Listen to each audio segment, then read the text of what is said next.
levantar este día.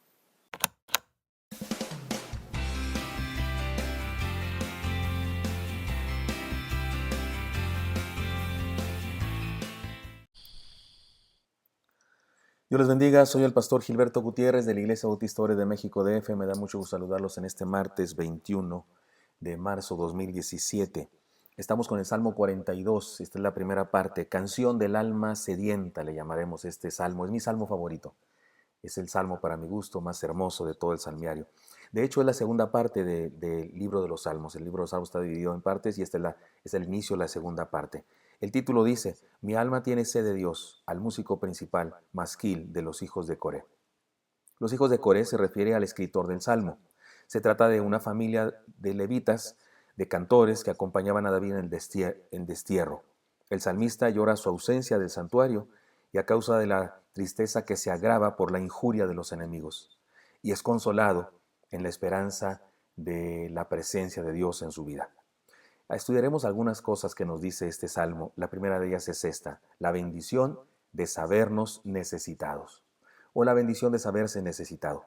Les leo los versículos primeros 1, 2 y 3. Como el ciervo brama por las corrientes de las aguas, así clama por ti, oh Dios, el alma mía. Mi alma tiene sed de Dios, del Dios vivo. ¿Cuándo vendré y me presentaré delante de Dios? Fueron mis lágrimas mi pan de día y de noche, mientras me dicen todos los días, ¿dónde está tu Dios? Permítame iniciar diciendo que en el mundo hay 4 tipos de personas en relación a necesidad, posesiones. Número 1, los que creen que tienen mucho y no tienen nada. Estos son los materialistas y pretenciosos, los que tienen su mirada y corazón puesta en las cosas materiales. Son tan pobres que todo lo que tienen es dinero. Tienen mucho de las cosas menos valiosas de la vida y tienen poco o nada de lo que realmente vale la pena. Amor, fe, esperanza. 2. Los que creen que no tienen nada y tienen mucho. Estos son los inconformes. Dios les ha bendecido con familia, amigos, trabajo, tiempo, salud, etc. Pero siempre están anhelando algo que tienen los demás o algo que desean tener y se entretienen demasiado en eso, tanto que no pueden disfrutar lo que sí tienen. 3. Los que tienen mucho y no lo saben. Perdón, los que tienen mucho y sí lo saben. Estos son los que no existen. Serían los perfectos, pero solo el Señor Jesucristo pudo haber sido así. Y los que todos deberíamos aspirar a ser, los número 4, los que todos deberíamos aspirar a ser son así. Los que saben que no tienen nada, porque nada les pertenece, pero saben que Dios, quien es dueño de todo, les suple sus necesidades. Y el Señor Jesucristo se refirió a esta clase de personas, a estos últimos, cuando en el Sermón de la Montaña dijo, bienaventurados los pobres en espíritu, porque de ellos es el reino de los cielos. Esto está en Mateo capítulo 5, versículo 3. El Señor no dijo, bienaventurados los pobres de espíritu. No habló de carencia de espíritu o de espiritualidad, no. Habló de la conciencia de desposesión que podemos tener en el nivel espiritual. Lo resumo de la siguiente manera. Tiene que ver con los que reconocen su necesidad.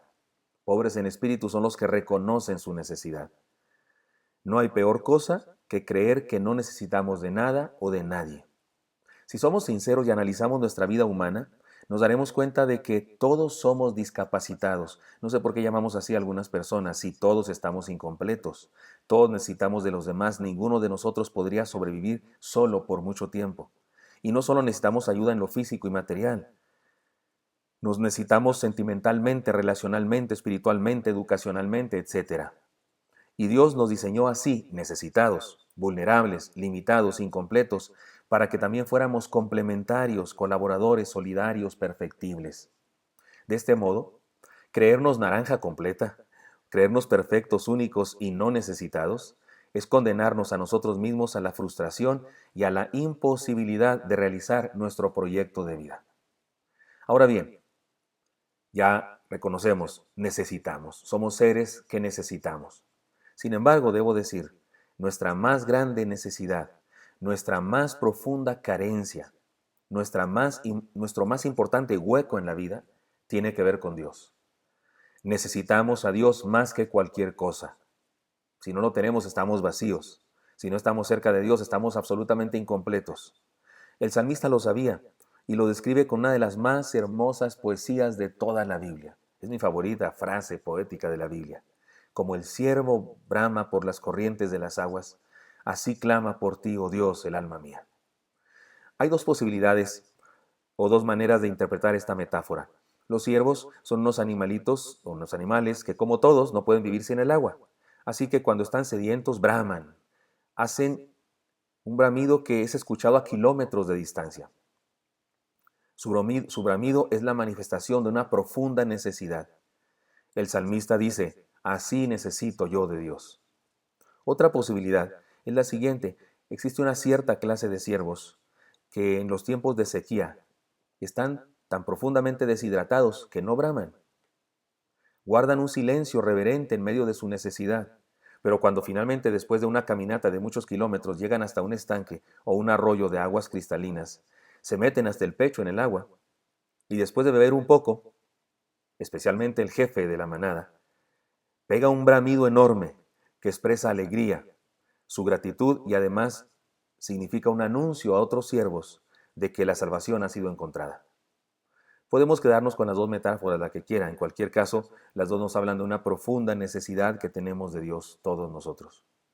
El salmista, después de reconocer su profunda necesidad, dice, ¿cuándo vendré y me presentaré delante de Dios? Esta es una pregunta que él mismo se hace. Expresa su conciencia de necesidad. Cero pretensiones de riqueza, cero actitud triunfalista. De manera categórica y profunda, se sabe necesitado de Dios.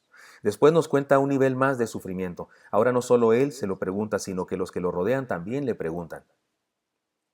¿Fueron mis lágrimas mi pan de día y de noche mientras me dicen todos los días, ¿dónde está tu Dios? Como quien dice, no me ayudes, compadre. Como si no se sintiera ya bastante desposeído, como para que otros se lo recuerden. En esta breve porción del Salmo podemos ver 4 áreas de necesidad. Necesidad en el área física, necesidad en el área espiritual, necesidad en el área emocional, necesidad en el área teológica, es decir, en el conocimiento de Dios. Si seguimos leyendo el Salmo, sabremos que finalmente su sed fue saciada en Dios. Así que sabernos necesitados es una bendición. Jamás cometamos el error de creer que no necesitamos a Dios. Para terminar, les cuento una historia. Un hombre que por circunstancias de la vida no tenía familia, experimentó dos circunstancias extremas simultáneamente. Por un lado, se enteró de que se había sacado el premio más grande de la lotería de su país, más de 100 millones de pesos. Sin embargo, esa misma semana su doctor le dijo que las pruebas de laboratorio respecto a una enfermedad terminal habían salido positivas.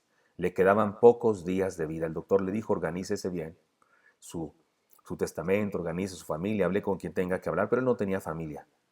Después de recibir el dinero en una cuenta de banco, se fue a los barrios pobres de su ciudad para buscar a alguien a quien entregar su fortuna, a quien hacer heredero de su fortuna. Total, él no podría gastarse en sus pocos días que le quedaban de vida aquella gran fortuna.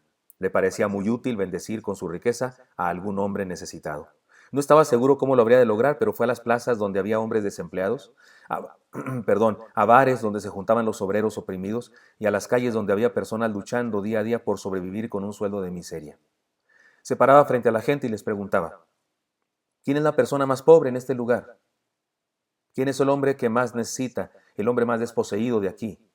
¿Quién reconoce que está en la bancarrota más profunda? Su intención era clara, se había propuesto poner como beneficiario de su herencia a esa persona. Pero lo triste fue que no recibió respuesta de nadie. Ninguno se atrevía a reconocerse el más pobre del lugar. El orgullo les impedía manifestarse como necesitados, desposeídos, miserables. El dinero jamás entregó a ningún hombre o mujer necesitados. El hombre murió sin encontrar a quien bendecir con su herencia. Tengamos cuidado, hermanos y amigos, que nuestra religiosidad, que nuestro moralismo, que nuestro orgullo personal no nos impidan reconocernos necesitados. Bramemos como siervos y seamos saciados por Dios. Que nuestra sed sea manifiesta al Señor y seremos saciados por Él. Espero que esto sea útil para usted y me encantaría encontrármelo el día de mañana para seguir estudiando mi salmo favorito. Dios le bendiga. Hasta pronto.